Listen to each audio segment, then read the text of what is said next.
ফয়জ আহমেদ, এই বিষয়টা একটু নতুন।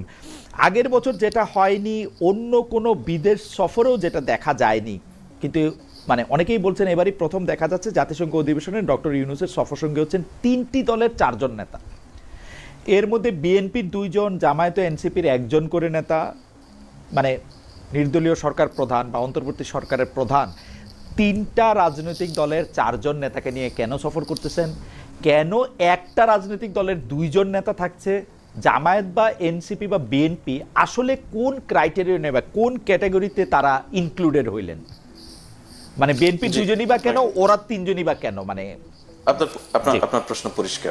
এইটা মানে 2 জন করা বা ওরা 1 জন কেন, এইটা খুব গুরুত্বপূর্ণ ওই অর্থে নয়। আমরা দলগুলোর পার্টিসিপেশনটা নিশ্চিত করার চেষ্টা করেছি এবং বিএনপি হয়তো মনে করেছে যে জনাব তারেক রহমান যে অ্যাক্টিং চেয়ারম্যান, ওনার পররাষ্ট্র বিষয়ক যিনি উপদেষ্টা রয়েছেন ওনাকে সেখানে নমিনেট করেছেন, যেহেতু পররাষ্ট্র বিষয়ক কার্যক্রম এখানে থাকবে সেই বিবেচনায়।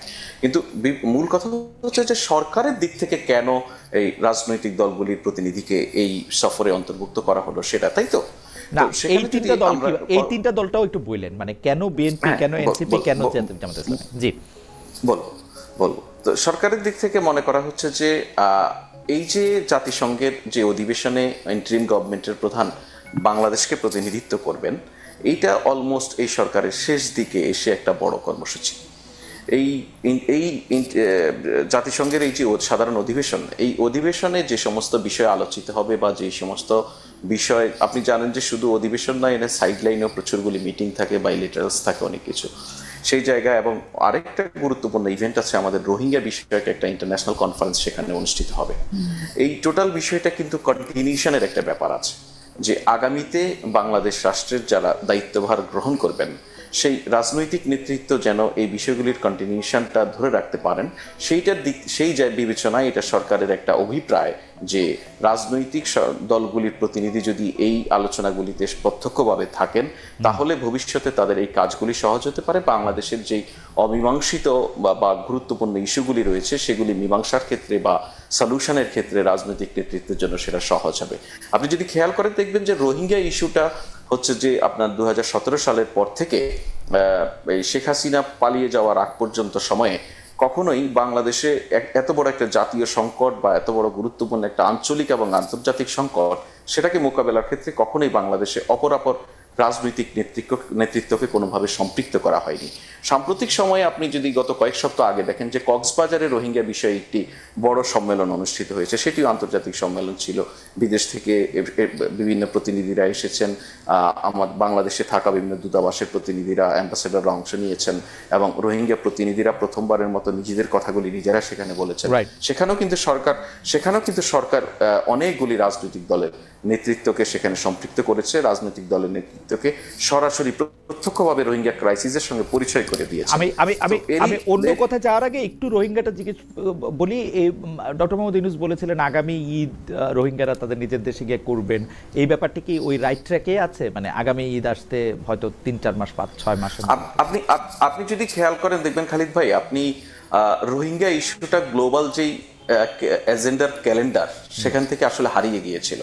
অনেকগুলি আর ইউক্রেন ওয়ার সহ নানান গ্লোবাল গুরুত্বপূর্ণ ইস্যু এসে রোহিঙ্গা ইস্যুটা আমাদের বিশ্ব নেতৃত্বের যে আলোচনা, আমাদের যে ডোনার এজেন্সিস, ডোনার কান্ট্রিজ, তাদের এজেন্ডা থেকে হারিয়ে গিয়েছিল।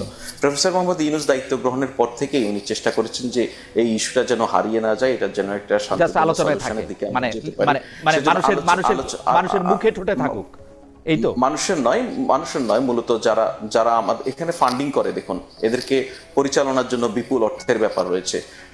এখানে তাদের শান্তিপূর্ণ প্রত্যাবর্তনের জন্য আন্তর্জাতিক বিভিন্ন প্লেয়ারের এখানে বড় বড় আমার মনে হয় আমরা রোহিঙ্গা ইস্যু নিয়ে আমরা আলাদা কথা বলতে পারি। আমার বিবেচনায় রোহিঙ্গা ইস্যু নিয়ে সরকার, আওয়ামী লীগ সরকারের থেকে এক চুলো আগায় নাই, কিন্তু এটা পাবলিসিটির জায়গা থেকে অনেক বেশি ব্যবহার করা হইতেছে। যাই হোক, এটা নিয়ে আমরা আলাদা করে কথা বলতে পারবো। আপনি এখন বলেন যে ঠিক আছে, এই রোহিঙ্গা ইস্যুটারেও যদি অ্যাড্রেস করতে আন্তর্জাতিকভাবে বিএনপি, এনসিপি এবং জামাতে ইসলামী, যেহেতু সরকার কি মনে করছে এই 3 দলই আসলে পরবর্তী রাষ্ট্র ক্ষমতায় আসবে, 3 দলের কেউ?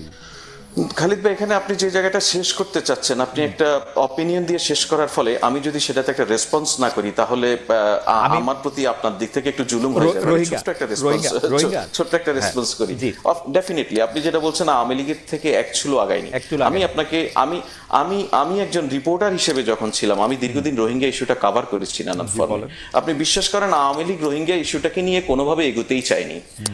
এই সরকার রোহিঙ্গা ইস্যুটি নিয়ে অত্যন্ত সিরিয়াস।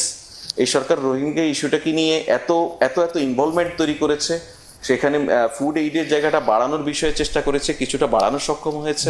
এখানে আরো আরো আরো আরো আরো রোহিঙ্গা এসেছে, সেই জায়গাগুলিতে কাজ করা, তাদেরকে গ্লোবাল কমিউনিটিকে সেখানে এঙ্গেজ করা এবং প্রত্যাবর্ষণের বিষয় নিয়ে প্রথমবারের মতো মিয়ানমারের কাছ থেকে রোহিঙ্গাদেরকে রোহিঙ্গা হিসেবে স্বীকৃতি আদায় করার বিষয়টা, এগুলিকে যদি আপনি বলেন এক চুলো আগায়নি, তাহলে আপনার সঙ্গে আমি আপনাকে আগানো যদি না বলা। ঠিক আছে, না আপনি প্রত্যেকটা জিনিসই মানে আপনি আপনি আপনি যেহেতু ওই পারে আসেন, আমি এটা নিয়ে আসলে তর্ক করবো না, মানে আপনি ট্রুথ বেটার করে বলতেছেন আর কি। আচ্ছা, আমি শুধু আপনাকে একটুক বলি যে আমি এইটাকে আগাইতে চাই নাই, আর আমি আগাইতে চেষ্টা করতেছি মানে আগানো না, কিন্তু আমি মেসির মতো খেলতে চাই মানে এই যে আমি মেসির মতো খেলতে পারবো, ব্যাপারটা এরকম না। আমি বলতেছি হচ্ছে যে ফ্যাক্ট রিমেন্স রোহিঙ্গাদের অবস্থা যেরকম ছিল, আমি আপনাকে আবার বলতেছি রোহিঙ্গাদের অবস্থা যেরকম ছিল, আপনি আমার ডেটা দেখান বা আপনার সাথে নিশ্চয়ই আমার আরো কথা হবে, এক চুলো তাদের অবস্থার পরিবর্তন হয় নাই। আপনারা মুখে বড় বড় কথা বলছেন।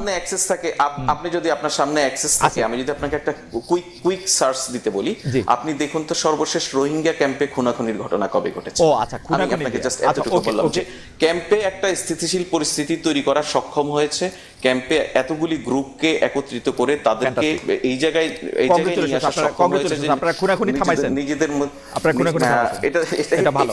মানে আমি আপনাকে একটা, আপনি যে বললেন যে এক চুলো কিছু এগোয়নি বা কিছুই হয়নি, সেখানে আছে সেই জায়গা। আমি বলি ফয়েজ, আমি বলি আপনারা যে বার্মা সরকারের সঙ্গেও কথা বলতেছেন, ওই রেবেল আর্মিটার সঙ্গেও কথা বলতেছেন, এইটা করে আপনারা একটা টাইম বম ওইখানে করতেছেন। দুইটা মারামারি লাগা প্রতিপক্ষের সঙ্গে আপনারা একই সঙ্গে কথা বলতেছেন এবং সেটা প্রকাশ্যে বলতেছেন যে আপনারা রেবেলদের সঙ্গে কথা বলতেছেন, সরকারের সঙ্গে কথা বলতেছেন। যাই হোক, আমি আজকে আমার এটা বিষয় না, আপনার সাথে এটা নিয়ে আমার কথা হবে, এটা নিয়ে নিশ্চয়ই আমারও এই অল্প বিস্তর একটু আমি খেয়াল করি এখানে কি হচ্ছে, সেটা নিশ্চয়ই আপনার সাথে।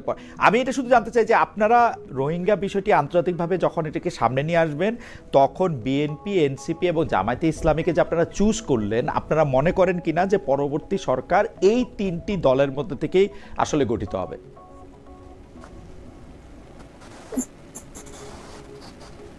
দেখুন, বাংলাদেশে বর্তমানে রাজনৈতিক দলগুলি নানানভাবে নেতৃত্ব দিচ্ছে, নানানভাবে আলোচনায় আসছে। ধরুন এনসিপিকে নিয়েই সর্বোচ্চ বেশি আলোচনা আপনার মধ্যে এখানে হতে পারে, আমি ধরে নেই যে বিএনপি আগামীতে সরকার গঠন করতে পারে, এর একটা ব্যাপক সম্ভাবনা রয়েছে। একই সঙ্গে জামাত তার রাজনীতিতে তার নানানভাবে ইনফ্লুয়েন্স তৈরি করতে সক্ষম হয়েছে, তার সক্ষমতা নানান ক্ষেত্রে দেখিয়েছে, সেই জন্য জামাত আলোচিত। বা রাজনৈতিক বিবেচনায় যদি আপনি দেখেন, তাহলে বিএনপির পরে এখানে বড় দল হিসেবে জামাতকে বিবেচনা করা হয়। আরেকটা হচ্ছে যেটা নিয়ে আপত্তি বা যেটা নিয়ে কথা হতে পারে আপনার, সেটা হচ্ছে ওয়াই এনসিপি, তাই তো? তো এনসিপির বিষয়টা হচ্ছে, দেখুন এনসিপি রাজনীতিতে নিজেদেরকে কতটা গুরুত্বপূর্ণ করে আমার কিন্তু হোয়াই তিনটার ক্ষেত্রে ফয়েজ, আমার হোয়াই তিনটার ক্ষেত্রে, খালি এনসিপির ক্ষেত্রে না, খালি এনসিপির ক্ষেত্রে না। তো লম্বা ডিবেট হতে পারে, কিন্তু আমি আপনাকে যদি বলি যে আজকে এখন পর্যন্ত আপনার এই আলোচনায় যে কমিউনিটি আলোচনা হয়েছে, সেই কমিউনিটি কতটুকু জুড়ে এনসিপি ছিল সেটা আপনি একবার চিন্তা করুন। আমার তো পুরো জীবন জুড়ে এনসিপিকে নানানভাবে চিন্তা করতে হচ্ছে এবং অভ্যুত্থানের মধ্য দিয়ে যেই রাজনৈতিক দল গড়ে উঠেছে, সরাসরি আমি বলছি না যে অভ্যুত্থানে যারা অংশ নিয়েছে তাদের প্রত্যেকের রাজনৈতিক দল এনসিপি, অভ্যুত্থানে অংশ নেওয়া যারা নেতৃত্ব দেয় অংশ, তাদের একটা বড় অংশ নিয়েই এনসিপি গড়ে উঠেছে।